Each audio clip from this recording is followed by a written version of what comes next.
Ну что, ребят, что-нибудь видите? Нет? Я нифига не вижу, уже начало темнеть. Немного уже осталось, в принципе, по навигатору сейчас. Так, сейчас. 2 километра 410 метров. Сейчас включу фонарик. 2 километра 410 получается. Если 41, то 0,4. Ну да, 2,5 километра. И еще примерно час пути мне. Я включил навигатор и сейчас уже теряю я уже зачесы. По старым зачесам начал ходить, там где у меня капканы раньше были. Заплутал что-то я и не туда пошел. Потерял еще время и с расстоянием не угадал, короче, не туда пошел. Сейчас уже включил навигатор. Навигатор уже точно покажет, куда мне идти. Где-то час пути, наверное. И аккумулятор сейчас 3 часа времени. Аккумулятор, блядь, замигал. Не поснимаешь. В принципе, и тут снимать-то нечего. Вон, смотрите. Не знаешь, где пройти, блин. Так, сейчас. Туда пойдем.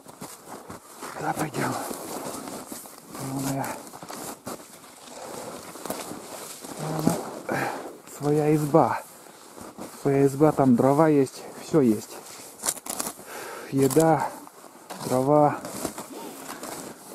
Дров я заготовил осенью. Короче, все нормально. Так, опять куда-то в сторону опять показывает. Тудым-сюдым. Здесь плотный лес, и навигатор тоже долго думает. Через каждые 5 шагов, короче, он начинает стрелка двигаться.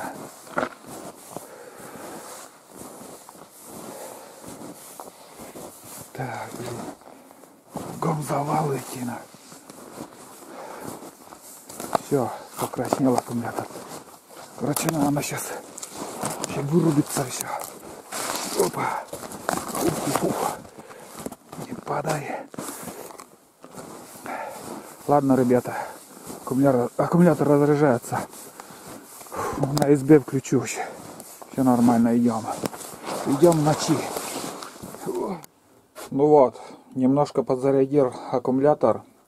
И чуть-чуть поснимаю. Что я как дошел нормально. Дошли нормально. И дрова были у меня заготовлены. Сразу затопил печку. Сварил кашу. Постелил белье тут. На улице, конечно, ничего не поснимаешь уже. Без 15. Так. 18:44. 18 часов 44 минуты. Ну, тут тьма. Тут все. Я последний раз, когда включал, там еще более-менее, там в сумерках можно еще было что-то увидеть. А сейчас уже ночь, на улице ночь. Здесь у меня дровышки, это береза.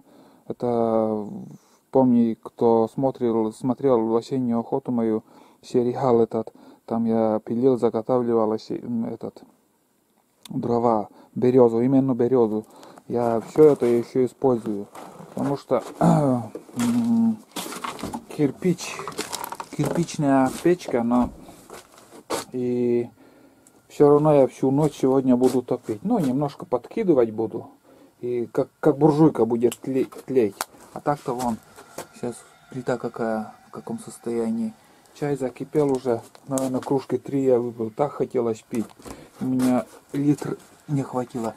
Здесь, ребята, смотрите, что творится с печкой. Видите, щель. Где-то уже 5 миллиметров. Вон такая трещина тут пошла. Трещина. опять начинается та же картина. Как придет зима, там почва замерзает и воротит.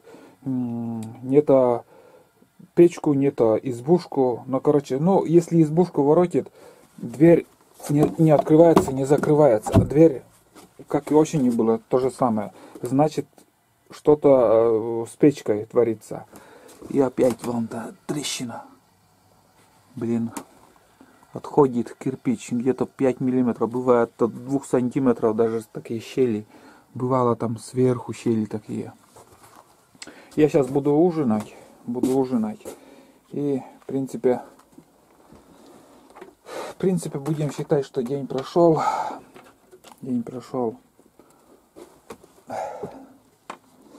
Не знаю, что еще добавить. Устал. Непривычно. Давно уже такую даль не ходил на лыжах. Да еще лишние километры я прошагал. Я туда пошел как-то. Потерялся с зачесами. И уже там сумерки были какие-то. Непонятку я попал, короче. Ну что, сварил я гречневую кашу по-быстрому. Ой, видно, нет хоть. Вон, гречневую кашу. Такую не густую, а жидковатую. Чуть-чуть жидковато даже. Очень вкусная каша получилась.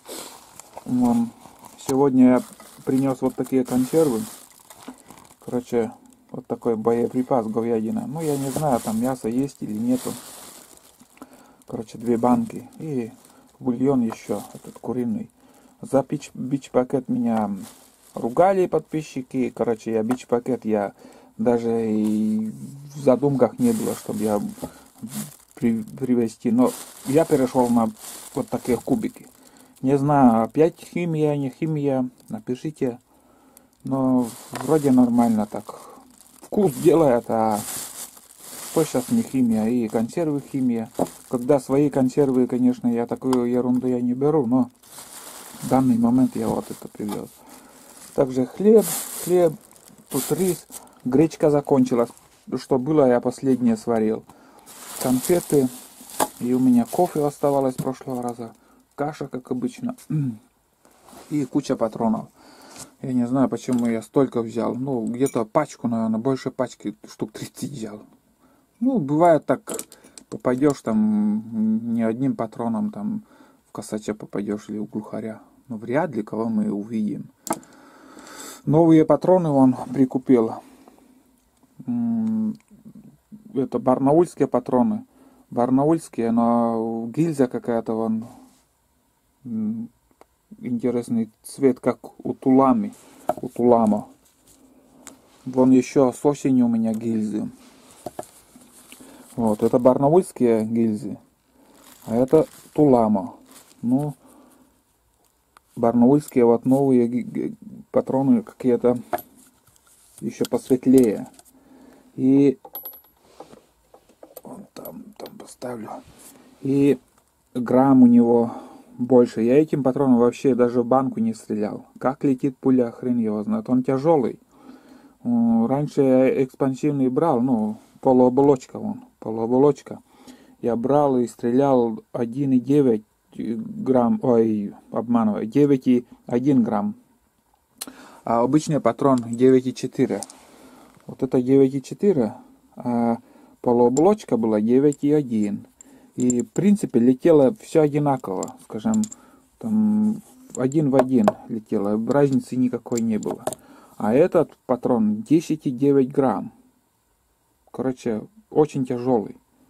Наверное, чуть ниже будет стрелять. Ну, не знаю. Взял для пробы так.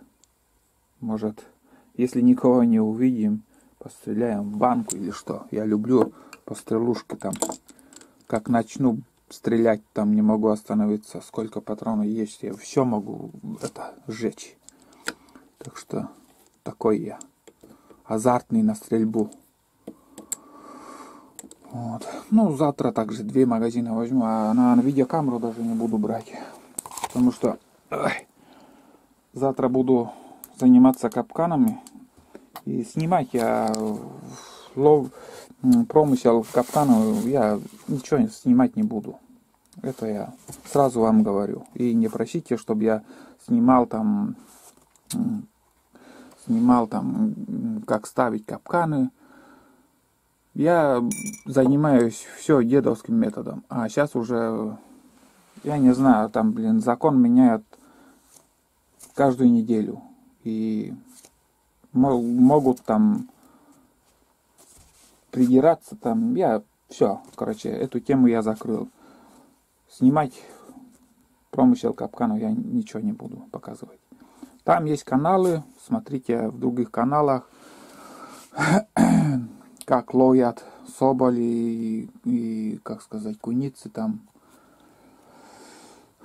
Постелил белье, ну не белье, а этот как его, ну все стандартно, что и осенью было. Ну что еще? Ну, наверное, на сегодняшний день, можно сказать, закончился. Ничего такого я не увидел, но увидел следы волки появились.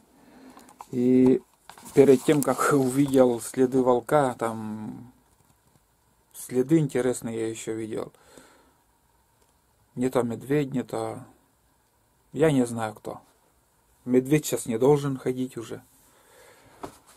Как человек и как медведь. Разница там, шаги буквально небольшие.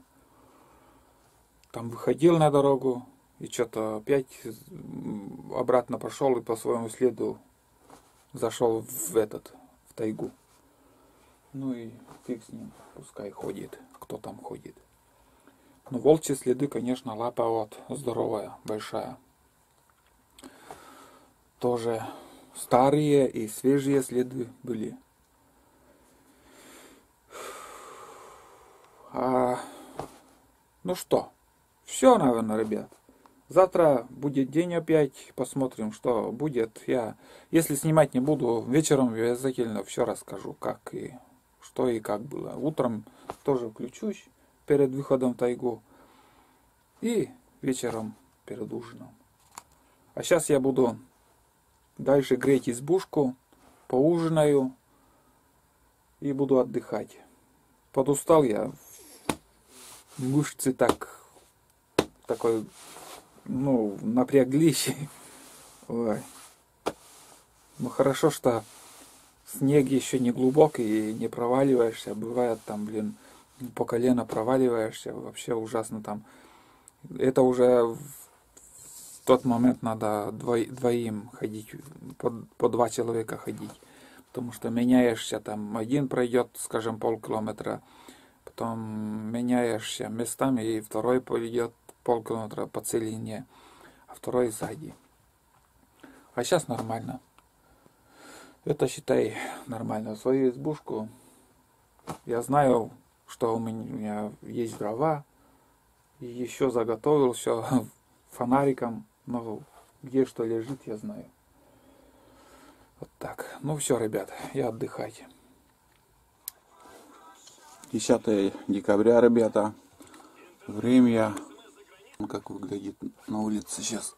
Ну, уже светло, без фонарика можно уже, в принципе, идти. Я уже подготовился. Вот рюкзак мой, сегодняшний рюкзак, карабин. И больше с собой ничего не буду брать. Сейчас завтракаю, вот такую кашу погрел, баночную кашу. Затопил печку. И, я не знаю, вот видео показывают, там делают из снега какое-нибудь укрытие, и там копаются, заходят, свечку зажигают, и им там жарко. Раздеваются в тельняшке, в майке, до пояса раздеваются, уфкают, как им там тепло и жарко. Я с ними никогда в жизни не соглашусь, потому что у меня изба. Изба из бревен сделана, стоит кирпичная печка. Но пришлось конкретно затопить, там греть избу, чтобы я с комфортом, с удовольствием выспался. А как там в шалаше или возле костра там отдыхают и на весь интернет кричат, что им там жарко, никогда в жизни я им не поверю. Вот здесь изба у меня нагрелась. Нагрелась на завтра уже, вот в эту ночь, после сегодняшнего дня. Я вот еще с утра затопил и вечером еще затоплю печку. И у меня будет тепло и жарко, действительно. Под одеялом я буду спать, раздетым. А что вот показываю, возле костра спят и им комфортно, я повторяюсь, никогда не поверю. Они обманывают народ, людей. Но народу хочется посмотреть экстрим, как возле костра спят люди, но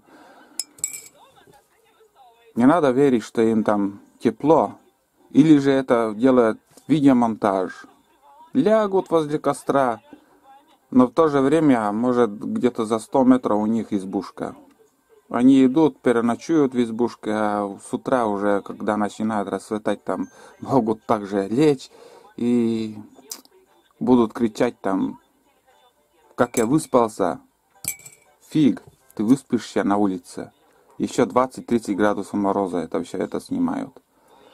Сегодня у нас так, 4 градуса. Выходил на улицу так ветерок, ну, по вершинке шатает деревья. На улице так снежок, чуть-чуть. Хорошая погода для ходовой охоты, в принципе. Я не так много на себя сегодня одену, другие штаны одел. Вот такие дела. Ну, я сегодня вот спал, и в избушке чуть-чуть прохладно было. Прохлада идет от пола. И вот поэтому я говорю, что никогда ты не выспишься на улице возле костра, или ты сделаешь там сугроб в снегу, там залезешь там.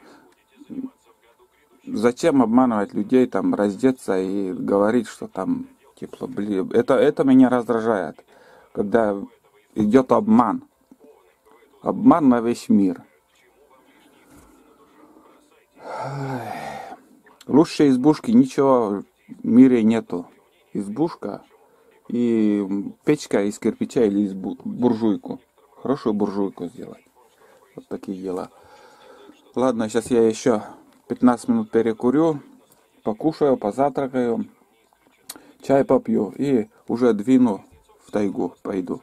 Видеокамеру сегодня брать не буду, потому что у меня дел много на сегодняшний день. И снимать там спящую тайгу не хочется. Ну, было бы солнце еще, как-то какие-то пейзажи можно. Сегодня точно ничего не буду снимать. Завтра посмотрим. Сегодня я занят немножко, вот и все дела. Буду ходить по ельнику там, и все равно издалека ничего не видно.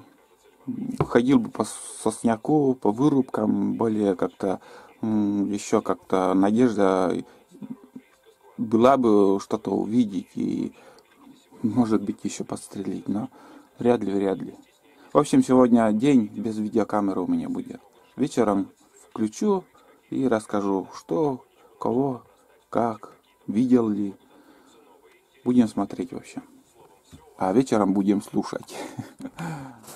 2 часа дня, ребята, сейчас. Только что пришел вон оттуда, с тайги. И с утра я, здесь я пошел, вон моя тропинка. Пошел к речке. Там перешел речку и пошел вниз по речке, вдоль реки, по тайге. Целый день бродил, ничего толком не видел, только 2 рябчиков, нет, 1 рябчика в глаза видел, и еще один там свистел. Много следов у куницы, много следов у куницы в лесу и белок. Больше них никого и не видел, ни следов, ничего, ни волчьих. И здесь вот прям заречье там, как речку перешел, там был еще один след лоща. Ну, уже старый, очень старый. А свежих и старых следов вот за сколько? Примерно прошел 6 часов. Ну, ориентир такой у меня сейчас. День короткий. И 3 часа в одну сторону и 3 часа в обратную сторону. Ну, примерно, вот, чтобы с рассвет, ну, пока светло еще дойти до избы. 3 часа я прошел. Потом где-то речку перешел, лыжи я одел и пошел на лыжах, короче. И где-то с полкилометра я эти лыжи оставил. Там где-то полкилометра, наверное, ниже по речке. Там надо завтра или послезавтра я схожу за лыжами. Я поставил возле елки там и пошел, короче, без лыж. Там столько валежников. И ходил, как и говорил с утра, ходил по ельнику. А где елки, там снега под елками практически нет. Вот столько, вот столько. И вот если я здесь вот пройду, скажем, вот в таких местах, где-то ниже колена, на сантиметров 20, чуть-чуть тяжелее идти. А где вот ельник, все четко, можно ходить. Ну, конечно, я сегодня, ну сколько, за 6 часов примерно прошел.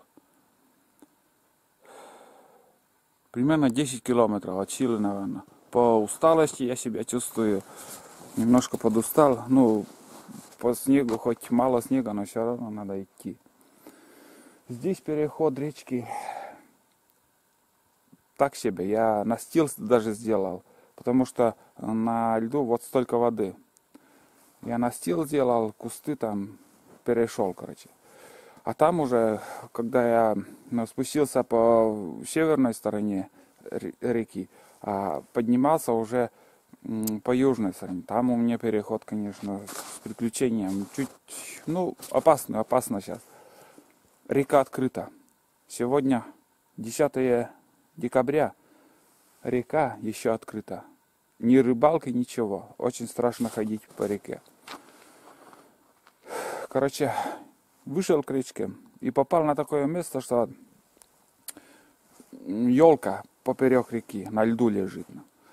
Но не очень толстая, сантиметров 15, наверное, толщина. А вершинка вообще вот такая. Ну, думаю, и смотрю, снизу открыто, и сверху открыто. Нет, думаю, здесь я переход не буду делать. Короче, пошел метров 300 возле реки. Куда не спущусь, палкой бью. Вот этой палкой, короче. Помощник мой сегодня был вот это. С такой рогатиной. Под ружье я сделал. И хожу, хочусь с карабином. Вот. Короче, с этой палкой я втыкаю. И возле берега вообще все открыто. Обратно пришел к той елке. На свой страх и риск, короче. Я перешел через речку по этой елке. А там другой, на этом берегу вот такой берег. Блин, подниматься. Кольский берег, короче, и лед так где-то метр на вода упала, и лед вот такой стоит там. Не подняться, не спуститься. Сейчас, если не проверять, там, думая, что там берег, там встанешь и можешь скользить и прям под лед попасть. Очень опасно сейчас. Жалко, конечно, что я не взял видеокамеру. Такие моменты попадались, такие места. Сейчас вода упала, река открыта, льдины так висят. Ну, фотографии, конечно, можно было бы сделать отличные. Вот. И больше, в принципе, рассказать нечего. Вот такой поход у меня сегодня был. Первый поход. Побродил насторожил капканы. Куницы очень много следов. Я первый раз такое вижу. Вот. Но бывало так, в марте там придешь сюда, и уже у них начинается гон, наверное, в марте. И они уже начинают по несколько штук бегают, даже тропинки делают. Скажем, по насту так снег выпадет, и они там бегают туда-сюда. Может, еще мало снега из-за этого. Очень много ходят они, из-за этого много следов. Но следов очень много куницы. Я с приводой не угадал, не подготовился. Осенью ничего не подготовил тоже толком. И половину капканов я не могу насторожить, потому что нету приводы. Вот.